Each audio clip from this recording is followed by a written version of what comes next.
బాగున్నారా? ఈ రోజు మనము 5 రకాలు వేసి పప్పుచారు పెడతాను.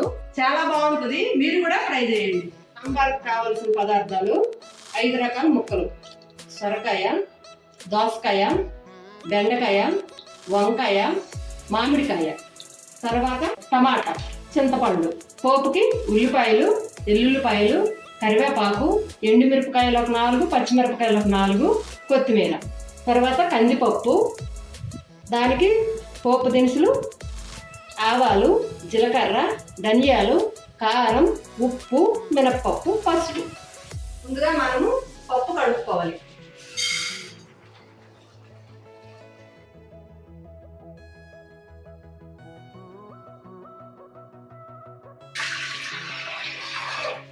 తర్వాత కొంచెం పసుపు వేసుకోవాలి. తర్వాత కొంచెం ఆయిల్ వేసుకోవాలి, పొంగదన్నమాట. మూత బిగించుకోవాలి. ఇప్పుడు స్టవ్ ఆన్ చేసుకోవాలి. ఈ పప్పు ఉడికేలాగా మనము ముక్కలకి తాలింపు వేసుకోవాలి. ముక్కలు బాగా నూనెలో మగ్గబెట్టుకోవాలి. గిన్నె తీసుకొని స్టవ్ మీద పెట్టుకోవాలి. పెట్టుకున్న తర్వాత మనం పోపు వేసుకోవాలి. ముందుగా ఆయిల్ వేసుకోవాలి. ఆయిల్ వేసుకొని కొంచెం ఆయిల్ ఎక్కువే పడుతుంది, ఎందుకంటే ముక్కలు అవన్నీ ఉడకాలి కదా. ఆయిల్, ఆవాలు, జీలకర్ర, మినప్పప్పు, ఉల్లిపాయలు, వెల్లుల్లిపాయలు, ఎండుమిరపకాయలు, పచ్చిమిరపకాయలు, కరివేపాకు బాగా వేయించుకోవాలి. మనం పప్పు ఉడికేలాగా ఇవన్నీ వేయించుకొని ముక్కలు బాగా మగ్గించుకోవాలి. పోపు దినుసులంతా వేగిపని మంచిగా ఈ కలర్ వచ్చిన వరకు వేగించుకోవాలి. వేగించుకున్న తర్వాత ఈ ముక్కలు మనం ముందుగా కట్ చేసుకున్న ముక్కలు కడిగి వేసుకోవాలి.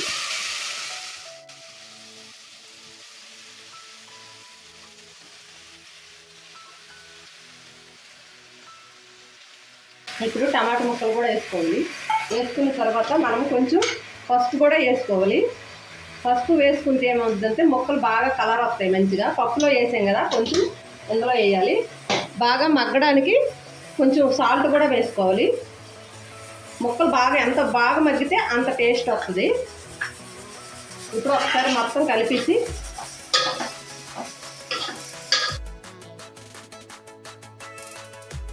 ఇప్పుడు దీని మీద మూత పెట్టుకోవాలి. మంచిగా ఉడుకుతుంది. ఈ ముక్కలు ఉడికిన వల్లే సాంబార్ టేస్ట్ బాగా వస్తుంది.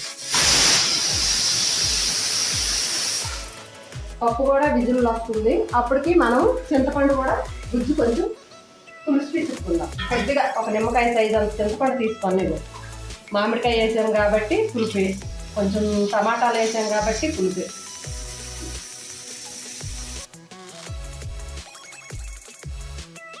పప్పు అయిపోయింది. ఈ పప్పు బాగా మెతుక్కోవాలి మంచిగా.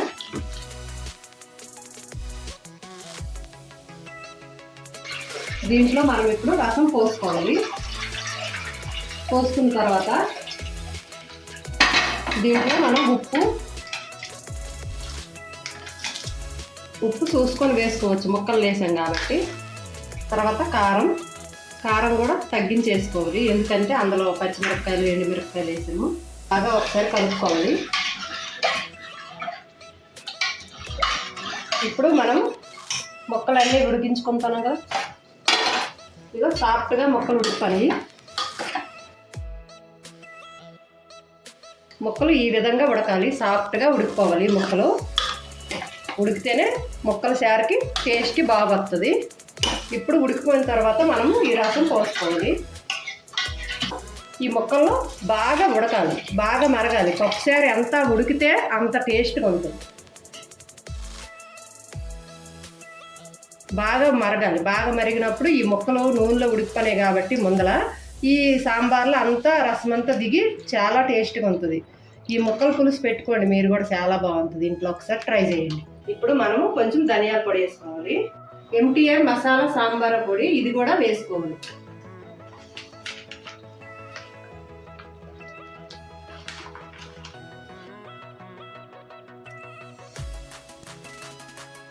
చాలా బాగా ఉడికాయి, చాలా టేస్టీగా ఉంటుంది ఈ సాంబార పొడి. వేయగానే అసలు ఆ సాంబార్కే మారిపోద్దిగో ఎంత చక్కగా ముక్కలు లుజ్జు అయిపోయాయి చూసారా. ఇలా చాలా టేస్ట్ అంటే చాలా టేస్ట్గా ఉంటుంది. ఇప్పుడు అనమాట మనం కొత్తిమీర కరివేపాకు నలిపి కొంచెం వేసుకోవాలి. దింపే ముంగట వేసుకుంటే సూపర్ స్మెల్ వస్తుంది, చాలా బాగుంటుంది.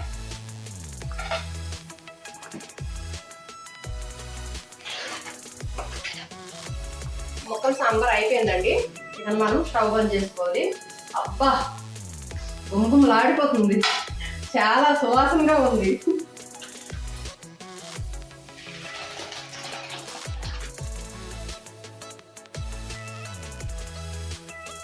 చూసారా కదా ఫ్రెండ్స్, సాంబార్ రెడీ అయిపోయింది. మీ ఇంట్లో కూడా ట్రై చేయండి. ఈ సాంబార్ ఎంత టేస్టీ కుదిరిందో ఒకసారి కామెంట్ పెట్టండి. ఈ వీడియో మీకు నచ్చినట్టయితే లైక్ చేయండి, షేర్ చేయండి, సబ్స్క్రైబ్ చేయండి.